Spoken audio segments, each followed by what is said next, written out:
27वीं आईनी तरमीम का मामला। वफाकी काबीना का आज होने वाला इजलास मुलतवी। वफाकी काबीना का आज होने वाला इजलास मुलतवी कर दिया गया, जिसमें ज़रा के मुताबिक 27वीं आईनी तरमीम की मंजूरी दिए जाने का इम्कान था।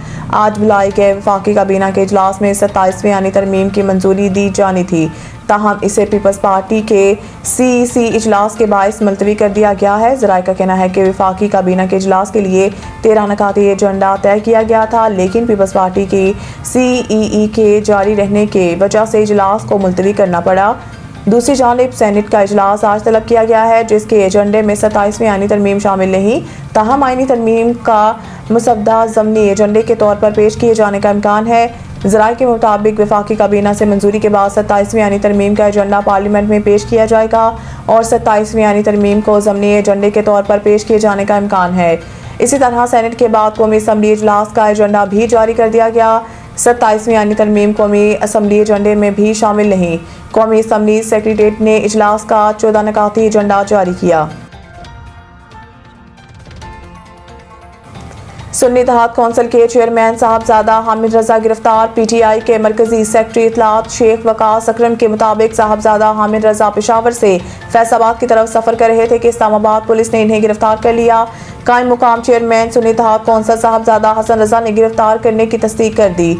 दूसरी जानिब इस्लामाबाद पुलिस की जानिब से साहबजादा हामिद रजा की गिरफ्तारी की ताहाल तस्दीक नहीं की जा रही है। ज़राए का कहना है कि साहबजादा हामिद रजा को फैसलाबाद पुलिस के हवाले किया गया है। वाज़ेह रहे कि गुज़िश्ता रोज़ इंसदादी दहशतगर्दी की अदालत ने 26 नवंबर जलाओ गिराओ केस में वज़ीर आला खैबर पख्तूनख्वा सुहेल अफरीदी और PTI के सूबाई सदर जुनैद अकबर की गिरफ्तारी के वारंट जारी किए थे। इस्तांबुल मुज़ाकरात। अफगान सरजमीन से दहशतगर्दी किसी सूरत कबूल नहीं। पाकिस्तान ने इस्तांबुल मुज़ाकरात में अपना मौक़िफ़ वाज़ेह कर दिया कि अफगान सरजमीन से दहशतगर्दी किसी सूरत कबूल नहीं की जाएगी। ज़राए के मुताबिक तुर्किया और कतर के मेज़बानी में मुज़ाकरात हो रहे हैं, जिनका मकसद दहशतगर्दी के खात्मे और अमन को बरकरार रखने के लिए निगरानी और तस्दीक का तरीक़ाकार वाज़ेह करना है। ज़राए ने बताया है कि पाकिस्तान और अफगान तालिबान रजीम के दरमियान आज प्रिंसिपल सतह पर मुलाकात होगी। साजिशों की मौजूदगी में मुज़ाकरात जारी रहेंगे। बरतानवी नशरियाती इदारे ने रिपोर्ट दी है कि अफगान हुकाम के मुताबिक मुज़ाकरात के दौरान अच्छा माहौल रहा। वफ्द में तालिबान हुकूमत के इंटेलिजेंस चीफ अब्दुल हक वासिक, नायब वज़ीर दाखिला रहमतुल्लाह नजीब, दोहा में तालिबान हुकूमत के सफ़ीर सुहेल शाहीन, अनस हकानी, वज़ारत ख़ारजा के दूसरे शोबे के सरबराह अब्दुल कहार बल्कि एक और एहलकार ज़हीर बल्कि और एक और सरकारी एहलकार शामिल हैं। ज़राए के मुताबिक मुज़ाकरात 2 रोज़ तक जारी रहेंगे, ताहम अगर ज़रूरत पड़ी तो इनमें मज़ीद दिनों की तोसी की जा सकती है।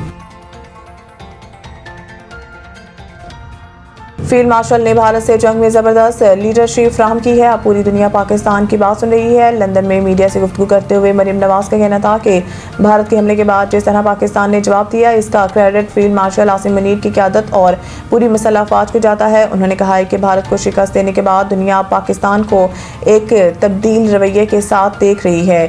फील्ड मार्शल आसिम मुनीर ने ज़बरदस्त लीडरशिप फ्राहम की है। अब पूरी दुनिया पाकिस्तान की बात सुन रही है। वज़ीर आला पंजाब मरीम नवाज के मुताबिक पंजाब की अवाम की तरफ से जो प्यार मिला वो कभी सोच भी नहीं सकती थी। कारकर्दगी में शहबाज शरीफ का रिकॉर्ड नहीं तोड़ा बल्कि मैं इनकी एक्सटेंशन हूँ। मरीम नवाज का कहना था कि फ़ख्र का मुकाम है कि पंजाब अब ग्लोबल सतह पर जा रहा है। पंजाब में 1.5 बरस में वो काम हुए जिन्हें अब ग्लोबल स्टेज पर लेकर जा रहे हैं। वज़ीर आला पंजाब ने मज़ीद कहा है कि पंजाब में जराइम की शरह नीचे आई। ख़वातीन खुद को महफूज तस्वर करी हैं। 51% ख़वातीन अगर अपना हिस्सा नहीं डालेंगी तो पाकिस्तान तरक्की कैसे करेगा। एक सवाल के जवाब में मरीम नवाज का कहना था कि हद तक इज़्ज़त के क़वानीन बना दिए हैं, अब किसी की पगड़ी नहीं उछलेगी। शहर कायद में खुन्नक रातें, दिन गर्म और खुश्क रहेगा। शहर कायद में रातें खुन्नक होना शुरू हो गई हैं, ताहम दिन में मौसम गर्म और खुश्क रहेगा। महकमा मौसमियात के मुताबिक कराची में आज कम से कम दर्जा हरारत 16 डिग्री सेंटीग्रेड रिकॉर्ड किया गया, जबकि हवा में नमी का तनासुब 34% है। शहर कायद में आज ज़्यादा से ज़्यादा दर्जा हरारत 35 डिग्री सेंटीग्रेड तक रहने का इम्कान है। महकमा मौसमियात का कहना है कि कराची में इस वक्त मशरिक़ी सिमत से 4 किलोमीटर फ़ी घंटा की रफ्तार से हवा चल रही है, जबकि आइंदा हफ्ते तक शहर कायद में बारिश का कोई इम्कान नहीं। Chairman PCB Mohsin Naqvi ICC के अहम इजलास में शिरकत के लिए आज दुबई जाएंगे। ज़राए के मुताबिक ये इजलास खासा गर्म और कशीदा माहौल में मुतवक्के है, क्योंकि भारत की जानिब से मुतअद्दिद एतराज़ात उठाए जाने के इतलात मौसूल हो रही हैं। ज़राए का कहना है कि पीसीसीआई मोहसिन नकवी के 2 ओहदों बतौर पीसीबी चेयरमैन और वफाकी वज़ीर दाखिला को आईसीसी के गवर्नेंस असूलों की खिलाफ वर्जी करार देने की तैयारी कर रहा है।